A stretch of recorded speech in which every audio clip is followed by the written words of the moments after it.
buonasera. Buonasera, io sono Maurizio Gagliasso, il critico del teatro, ecco, del teatro, sì. Io è anni che faccio critica, ma sono venuto qui soprattutto per parlare e per spiegare dei problemi della critica e soprattutto delle critiche sulla critica. Insomma, è tutto un criticamento.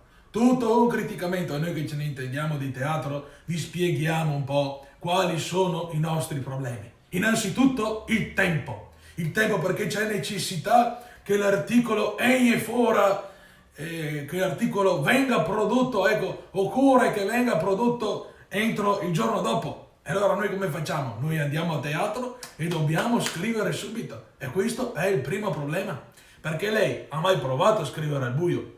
Non si sa cosa viene fuori. Le lettere al buio si sconfondono, viene fuori, non so, fischi per bottiglioni, fischi per damigiane, insomma non si sa mai che cosa viene fuori, e noi che non abbiamo tempo perché siamo sempre di corsa, dobbiamo insomma a tutti i costi scrivere gli appunti che ci siamo fatti a teatro. Tante volte non capiamo neanche noi, ma d'altronde c'era buio e cosa possiamo fare? E dopo c'è un altro problema, è un susseguirsi. Ah no, mi scusi, è un susseguirsi. Mi sono confuso un attimo perché qua c'è la luce ma si vede poco. Ecco, è un susseguirsi di problemi. Perché adesso le parlo una donna. Lei mi lasci stare i capelli, mi guardi da qua in giù. Le paro una donna.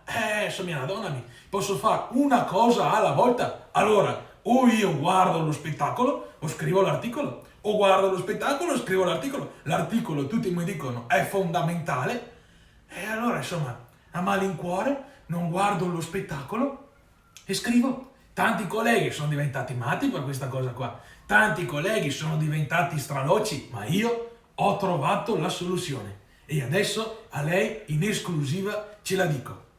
Io che sono un critico innovativo, mi hanno dato anche il soprannome, era Maurizio Gagliasso, il critico ecco, sono un critico innovativo e ho trovato la soluzione. Faccio le critiche stando a casa. Una soluzione incredibile, anche perché il giornale paga una miseria, no? Allora mi di giorno mi arrabatto, fo il stradin, do una manda bianco anche a casa degli amici, insomma, mi arrabatto e la sera sono stanco, mai più vado a teatro, ci leggo il depilante, il foglietto lì, il depilante, il coso di sala, il depian di sala, che dopo me le dà a me e non è più di sala la gavarà il suo e col mio sarà il depilante di Maurizio, per forza. Vabbè, insomma, io ci leggo il depilante e in base al depilante ci faccio l'articolo, e questo, guardi, è una soluzione, perché in una sera sola posso fare la critica di 5 spettacoli. Senza neanche andare a teatro, io posso farci la critica, insomma, è una grande innovazione che io ho avuto la volontà di dare a lei.